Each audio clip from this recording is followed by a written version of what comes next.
Dr.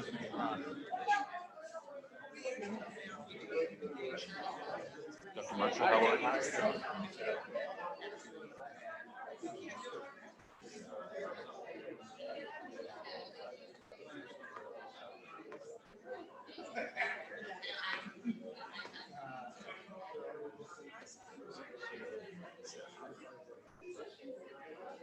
Yeah. Bus out. So you don't want to go. The bus is going without you.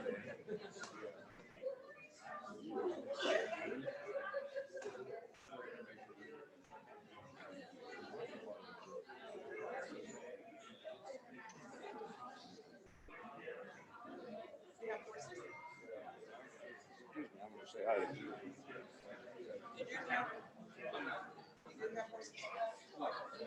Hi, how are you? That's right. Very organized.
Six and a half hours. No, 5.5 hours.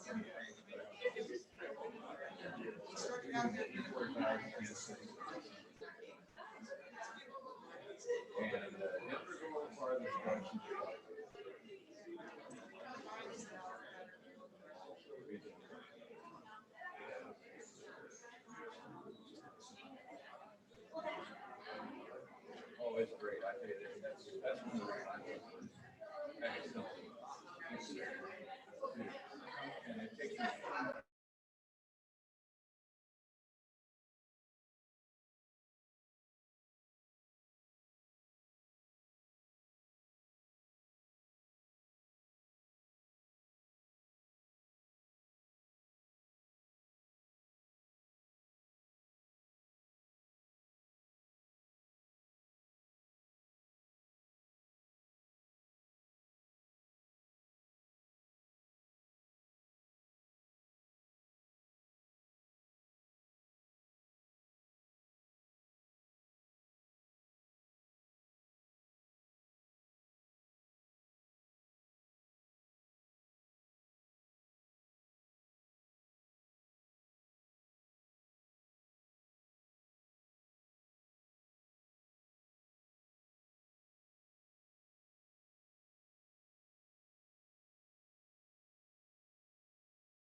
All right.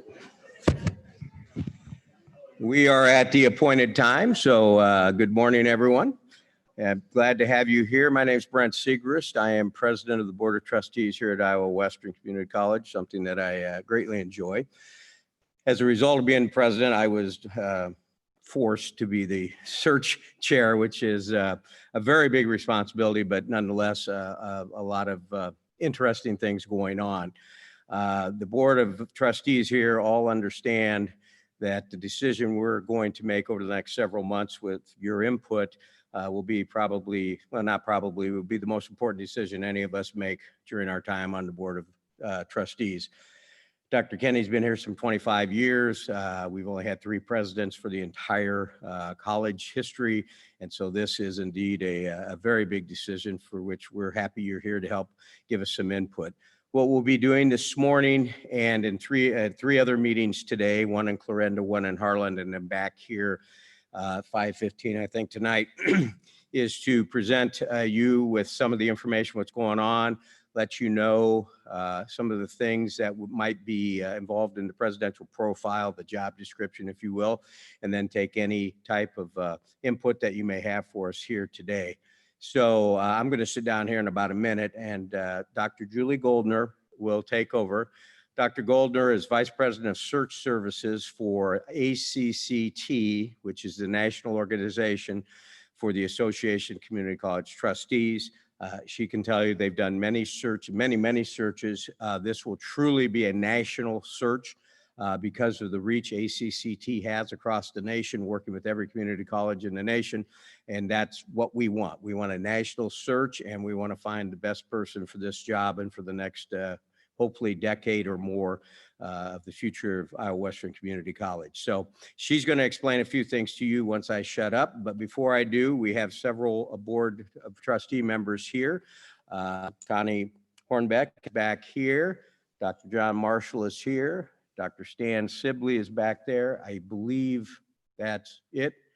That makes 4 of us, so we're not breaking any laws. There's not 5 of us here, although this is an open forum, so we could be here. So with that, I would say one more thing. When this is all said and done, we hire the next president. We will all have done a good deal of work, particularly Dr. Goldner. But the person most responsible for the next president getting here would be the board secretary, Aaron McKee, who is setting up and doing all of this work, everything, dealing with Dr. Goldner at all times and making sure everything goes off as well as can be planned. So without Aaron, I don't think we would get this done. So special recognition to her for all that she's done and that she will do. She'll be tired of this by the time it's all done. So with that, welcome. Glad to have you here. We're looking forward to your comments, and Dr. Julie Goldner. Thank you. Thank you. Hello and good morning, everyone. Again, I'm Julie Golder. I'm the Vice President of Search Services for the Association of Community College Trustees, ACCT. We are the national nonprofit service organization of governing boards for community and technical colleges throughout the country. And perhaps the most important decision that any governing board will ever have to make is the selection of the next CEO, which is why as a service organization, as a nonprofit, we have a division dedicated exclusively to assisting with presidential searches for community colleges. We have been working with colleges since 1973. I have personally been working exclusively on CEO searches for 15 years.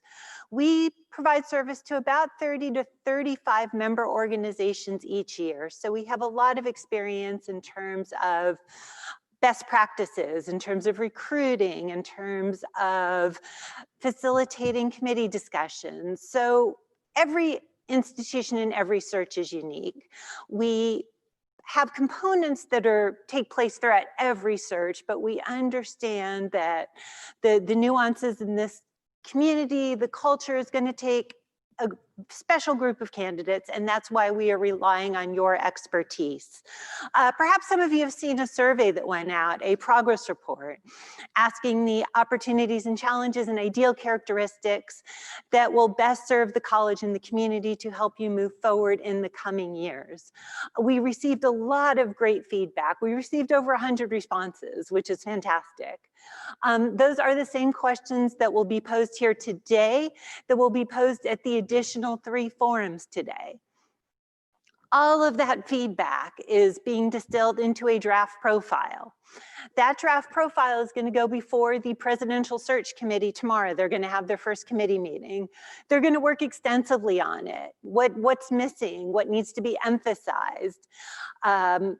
What should be redundant? So a lot of work and effort's going to go into that. Then that draft is going to go before the Board of Trustees tomorrow. They're going to approve that profile, make any final revisions, it will get approved, and then recruitment starts. So candidates aren't really taking a close look until there is a presidential profile.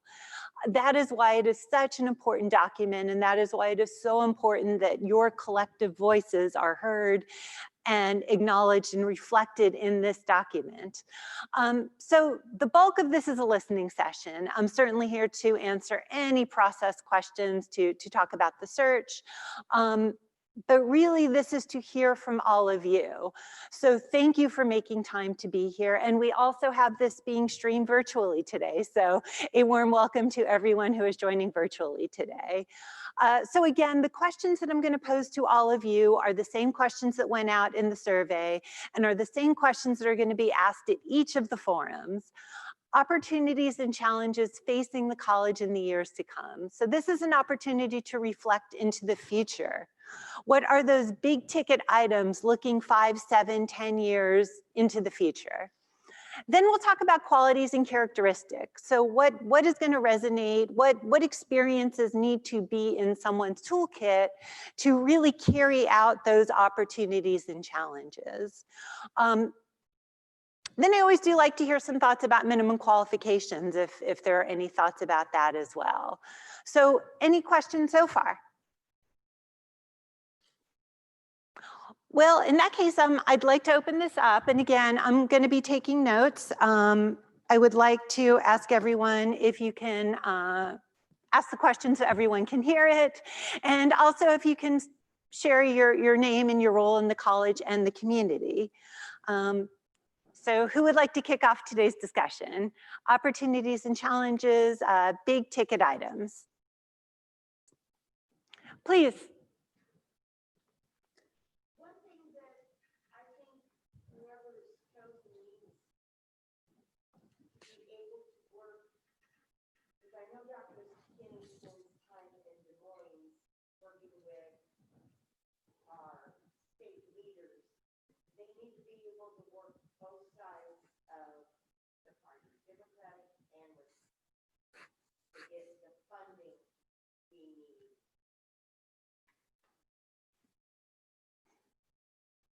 Excellent, excellent. And can you share your name and your role for the group?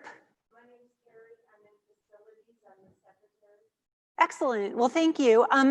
So just to make sure I captured this correctly, it sounds like this next president will work closely with the legislature, the governor's office, and they need to be able to work both sides of the aisle to help secure funding.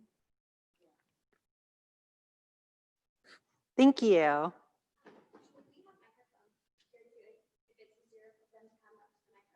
Oh, good, good.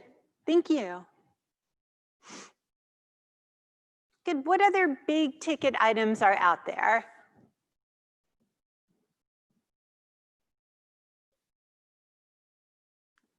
I know something came up in the feedback that I reviewed, and there were quite a few comments about enrollment. So can someone maybe just flesh that out and share with me what the trends have been? Or expand on the need for enrollment, or perhaps some ways? Please. Thank you. My understanding is that generally enrollment has been declining. I think that's statewide, maybe national. I have no idea on that. Just my guess. But it's been declining for the last few years. I know recently we've been throwing a lot of our effort and resources behind PE programs to help boost enrollment, which I think is a good idea. And I'd like to see somebody in leadership in that role that continues to emphasize that, but we also can't lose track of the other side of the house either. So I think we need someone who's sort of dual-minded in terms of arts and sciences, not versus CTE, but like, like how can we emphasize both of them? And I think in doing that, we could potentially see enrollment boosts sort of across the board. But I'm a faculty, I teach sociology and anthropology. So that's sort of where I see enrollment being a big question mark. How can we boost it across the college? But really, the direction. Excellent, thank you. Please. To kind of piggyback off of that a little bit, I think the big issue, right? For one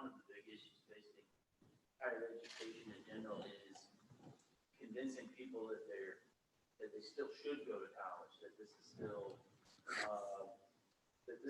path to a better life. That's a message that's being diluted right now in a lot of ways. And so somebody who can truly be the face of the college and communicate a vision for the college and how we can work with industry to ensure that we're continuing to develop our programs to meet the needs of the jobs here locally, and then communicate that vision and build a relationship.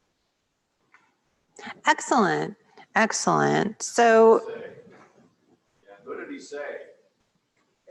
Everybody needs to come up and use the microphone from now on, please. I know it's a ways up there, but particularly for the live streaming, because people online can't hear you. I'm sure Julie will summarize what you said.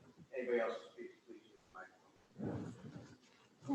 so I think part of what you just articulated was the value of a community college education, why going beyond 12th grade is a value to the economy, to one's family, to one's individual career.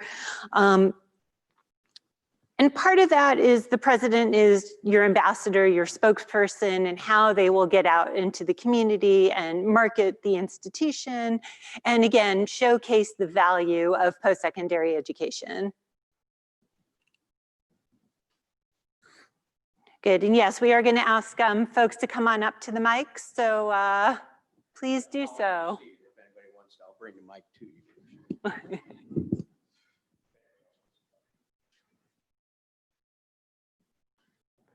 And I see a hand up on the, and we'll get to you next. I'll get rid of the mask so you can hear me. I'm Roger Upman. I'm retired now, but I worked here at the college for 21 years and I worked also with the Iowa Department of Education. I'm going to piggyback on one of the comments that was made about CTE programs.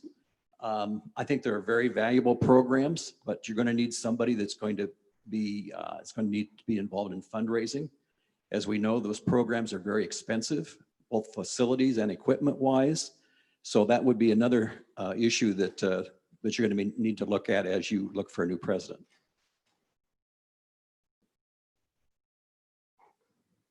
Excellent. So that successful track record of bringing in external resources, fundraising, and that ties into the high cost of CTE programs. Very good. Hi, Rihanna Heim. On the other side of enrollment, we have the retention of students when they are here. And so we need someone who is going to be in tune with the needs of our students who are on campus. So support services, for example, do we have enough? Are they adequately staffed? And are we gearing those services towards the needs of our students or just what we perceive to be the needs? Very good. Thank you.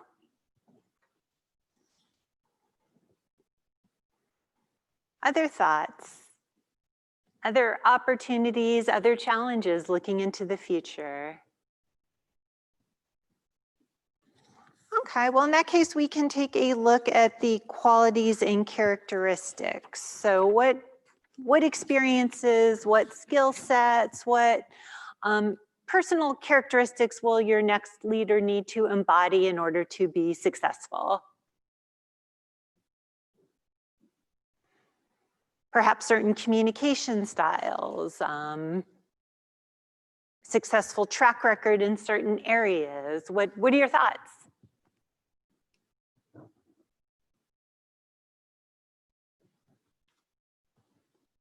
Any thoughts on qualities, characteristics? Please, and we'll get you that mic.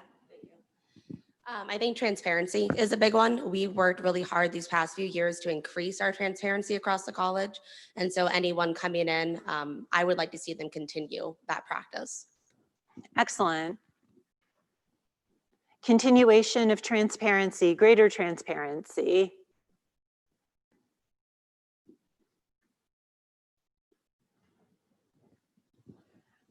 One thing that I think not Dr. Kinney, but whoever gets this position, they need to be able to communicate to everybody on the way they're comfortable communicating. Because there's so many different ways to communicate right now.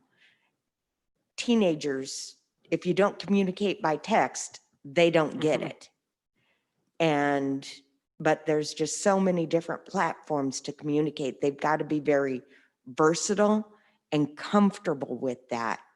You know, they also got to be able to present to a newspaper in a way that's beneficial to the college.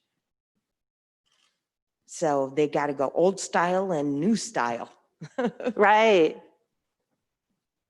Excellent. That is a great point, because communication is such a critical job, a piece of the job. All levels, engaging with the media, all different audiences, all different platforms, versatility.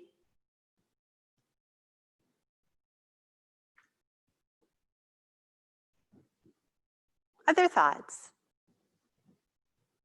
Qualities, characteristics, skill sets. What will someone need in order to carry out these big ticket opportunities and challenges, in order to reverse enrollment, in order to serve as a spokesperson, to have the political savvy, to balance CTE in conjunction with the academic side of the house? What skill sets do they need?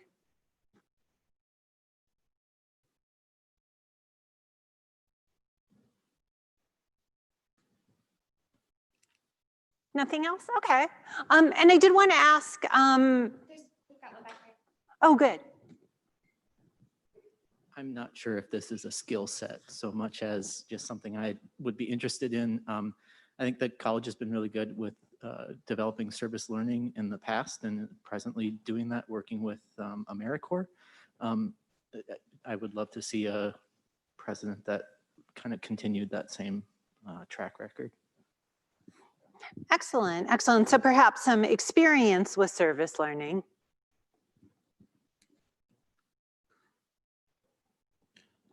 I think being approachable, personable. We're an expansive campus with many people across a lot of a wide space, and so essentially somebody who can bring everybody together for the same cause, and with a little charisma and approachability. Excellent. Somebody. Yeah.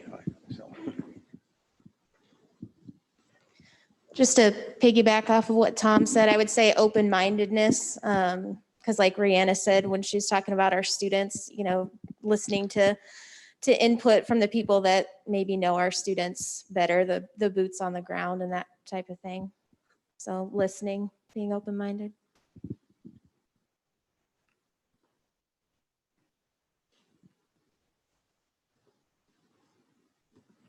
I think another important part is visibility. Over here. Thank you. I know I've seen presidents in the past over various institutions that, you know, kind of hole up in their office. They kind of lean on the business side of things more so than the personal side. So I guess kind of piggybacking off of all that. I teach band, so you know, seeing administrators come to concerts, come to performances, is kind of a big thing that, you know, they show their support to not only me but the students as well. So visibility and not being afraid to be out among the college is a big thing. Nice. To piggyback off of that, community engagement, I think, needs to be huge, and not just on an individual level for the president, but to have them encourage that for everyone else to go out there and participate as a community member, whether it be supporting our arts here on campus or going down to the farmers market, just in any way that we can. I feel like that's something that, you know, as a collective right now, we are lacking. Individually, I think it's going great. But as a collective, again, I think it's lacking.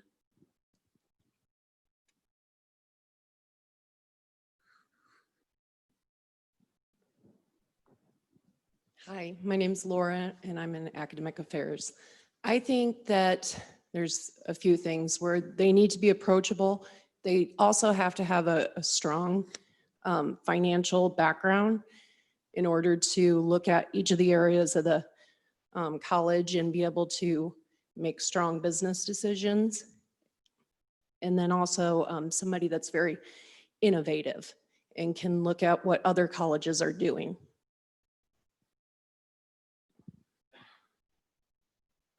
Very good.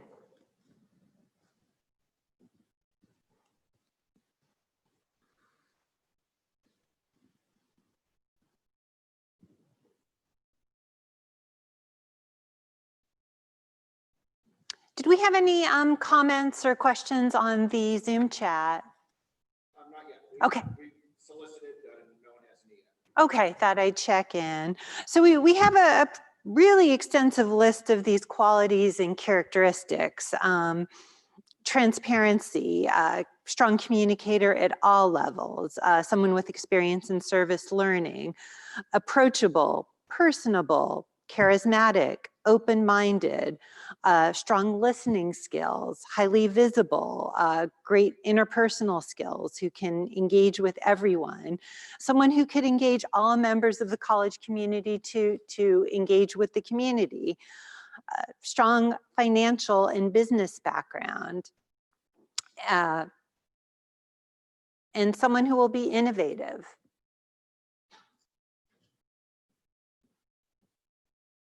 Is there anything else?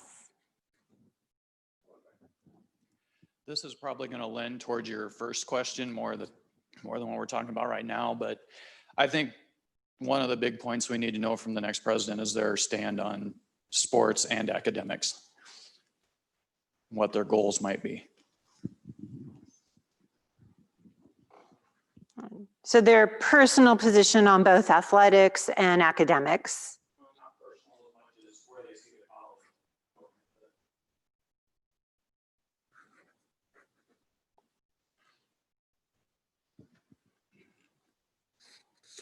Good. Any others?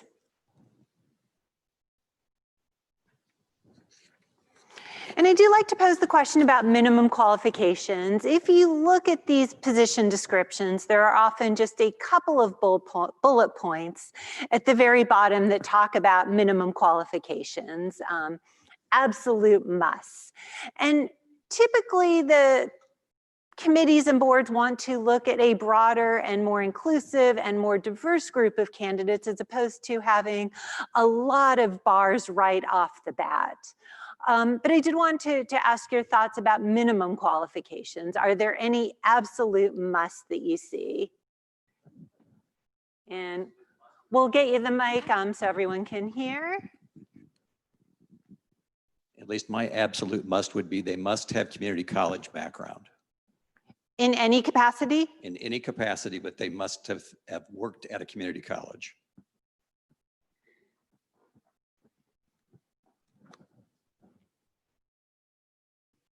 Any other thoughts on minimum quals?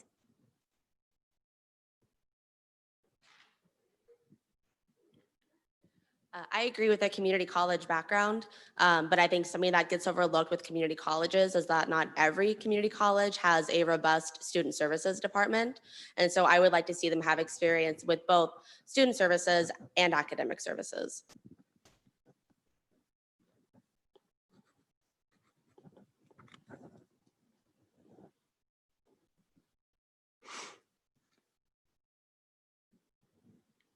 Any others? And to provide a little context on absolutes for backgrounds, the number of retirements of CEOs out there is tremendous. There is a lot of searches every year because many presidents across the country are of retirement age. And we do see the path that leads to the presidency expanding. So there are some very successful presidents that have come up through business and finance who have come up through workforce. So just to provide a little more context, you are seeing a pretty broad range of backgrounds that can potentially lead to a successful presidency. Nonetheless, you did comment that you would like to see both an academic and student services background. Yeah, just to have an understanding of, you know, the two areas, well, I obviously don't know these too, but those two areas in particular have a lot of influence on the entire student population. Oh, okay, so a strong understanding.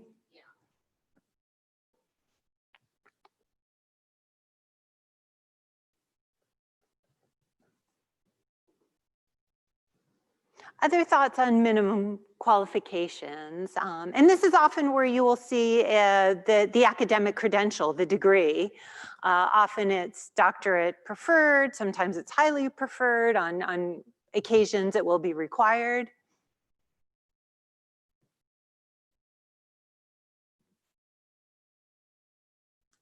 Any other thoughts?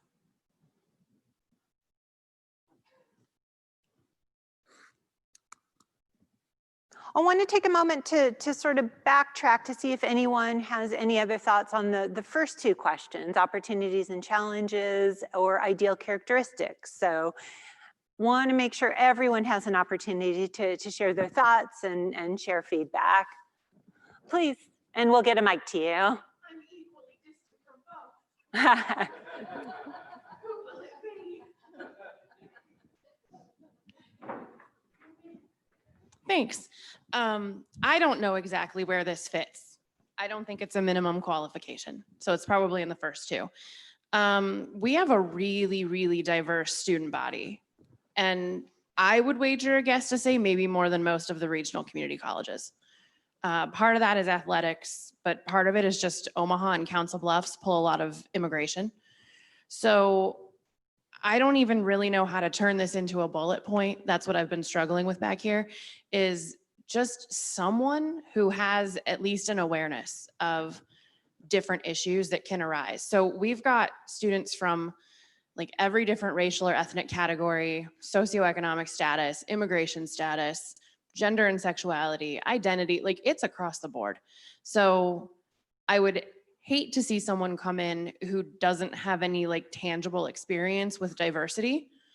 Again, I'm not sure how you turn that into something as like a qualification, but a background that at least has some experience in some sort of diversity, I think would be super beneficial. Excellent, excellent. And I think the word awareness, that track record, demonstrated commitment. Very good. Please. Yeah, so I guess, and this might be kind of saying again what I was talking about earlier and kind of going off of Brian, talking about athletics and kind of, so we have kind of, I guess, I don't know, unique is the right word, where we have a fairly successful and robust athletic program here, as well as I feel like kind of a flourishing arts community. And I feel maybe this is just my perspective, I don't know, but I feel like those two, the type of person that pulls, that would pull would kind of be polarizing, I guess. I don't know, maybe that's not true. You know, someone that can kind of bridge the gap between the two, and I don't know if I'm making sense or not. You know, kind of, and I guess it's not really an us versus them. I don't want to sew it as that way, but you know, so yeah, talk between athletics and the arts, because I feel like those two are kind of opposite sides of things typically.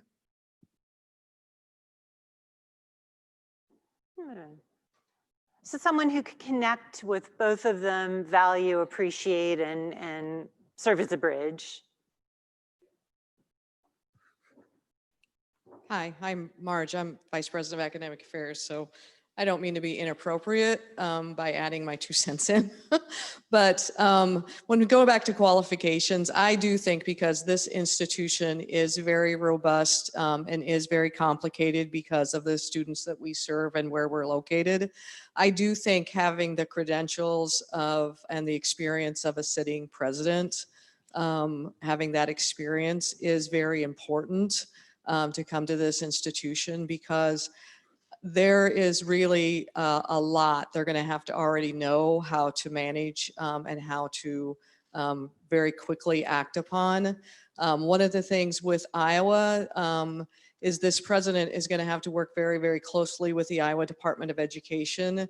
They have a very somewhat unique relationship with the Iowa community colleges, with their an external accreditor that creates a lot of rules we have to follow, a lot of law we have to follow.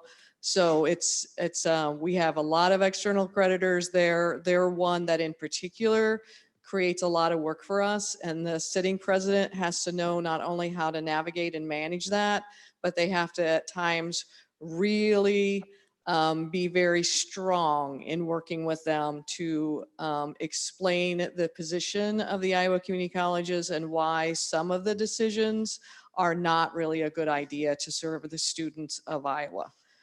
Sorry, that's my 2 cents that Thank may or you. may not be valuable. Thank you.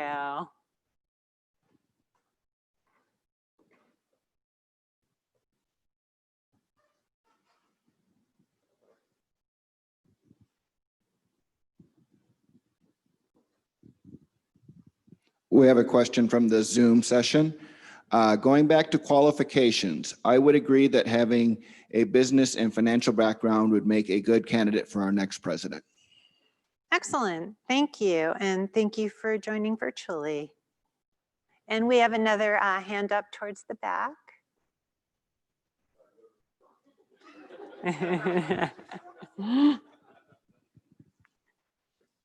I think a president needs to be willing to travel. We're a community college, but like everybody said, we have people from all over the world here, and they have to be willing to go do what needs to be done and not just sit here in the community, because we have such a large student base that it isn't reasonable to think they can just come to Council Bluffs and stay here the whole time. They're gonna have to travel and be comfortable with that. Good. So a willingness to travel.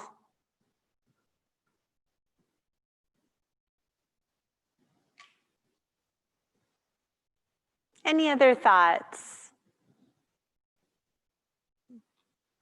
Well, I want to share with you, again, the survey feedback has been, the turnout has been exceptional. We received over 100 different responses from that electronic survey.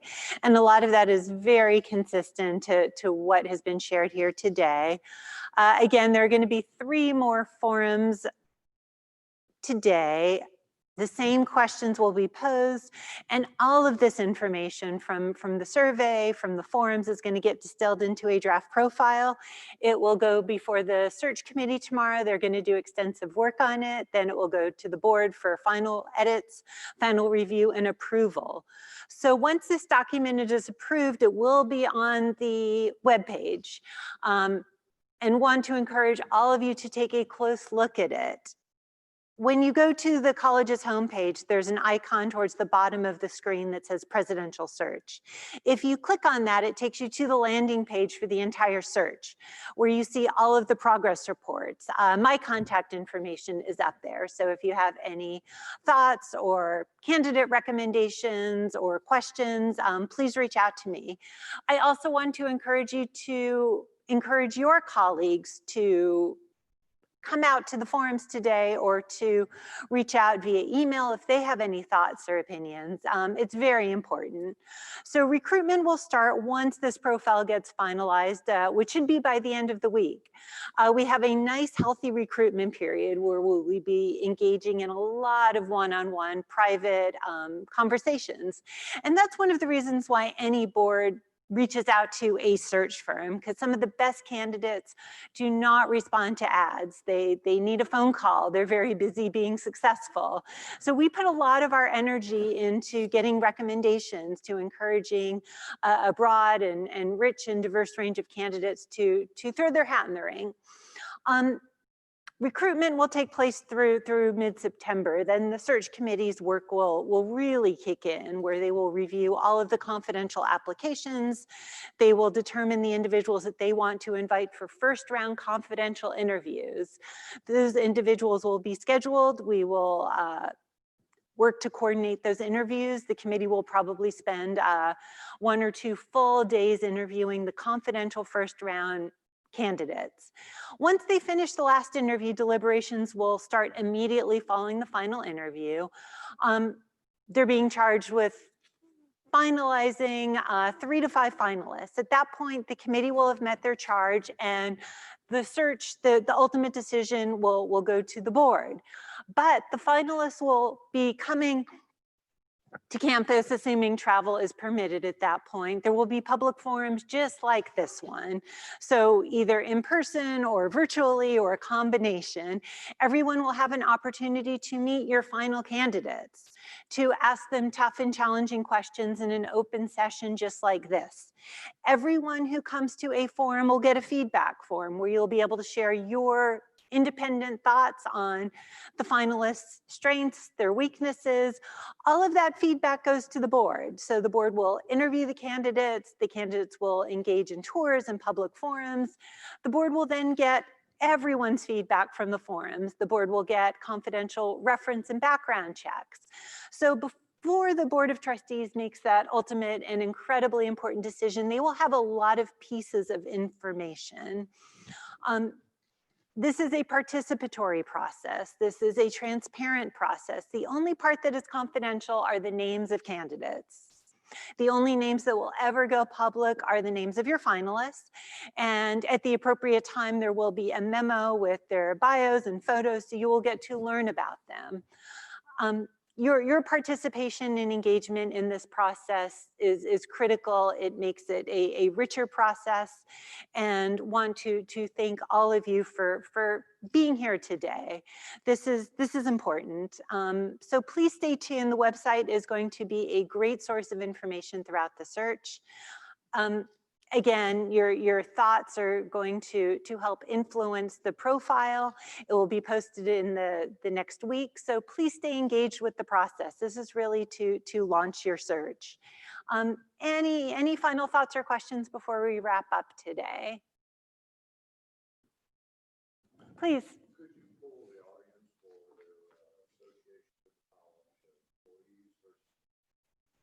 Oh, sure. So just a show of hands?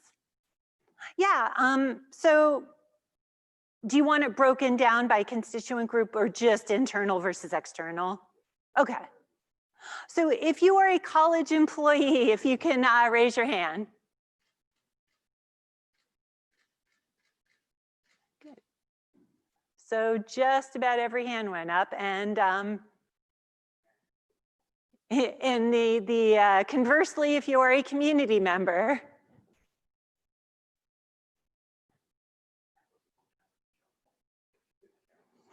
So we do have some external voices here today as well. Good. Any other questions?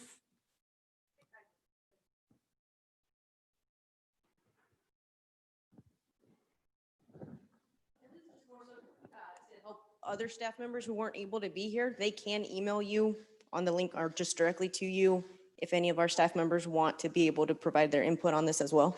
Absolutely, absolutely. I have some cards I can give you, but my information's on the website. They really need to shoot me an email today or tonight, because the profile, the draft is going to get to the committee in the morning. Okay.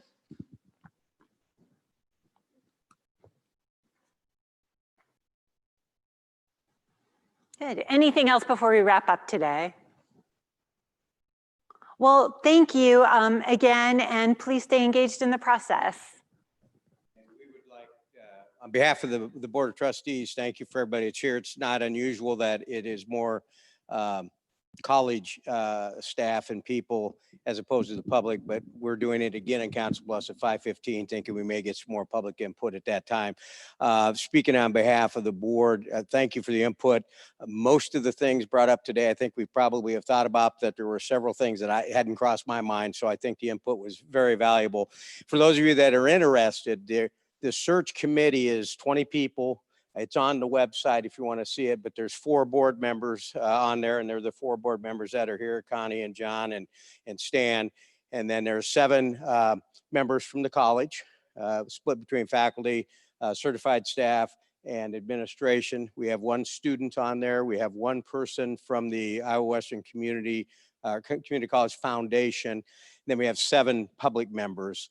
And we made sure that each one of the areas we had a learning center is represented. So we have somebody from Shenandoah, we have somebody from Clarinda, we have somebody from Harlan, we have somebody from Atlantic and Council Bluffs that serves on the search committee, so that we make sure we're getting input from across the community college district. So thank you all for being here. Thanks for Dr. Golder coming here. We're going to Clarinda next, and then we'll be in Harlan and back here.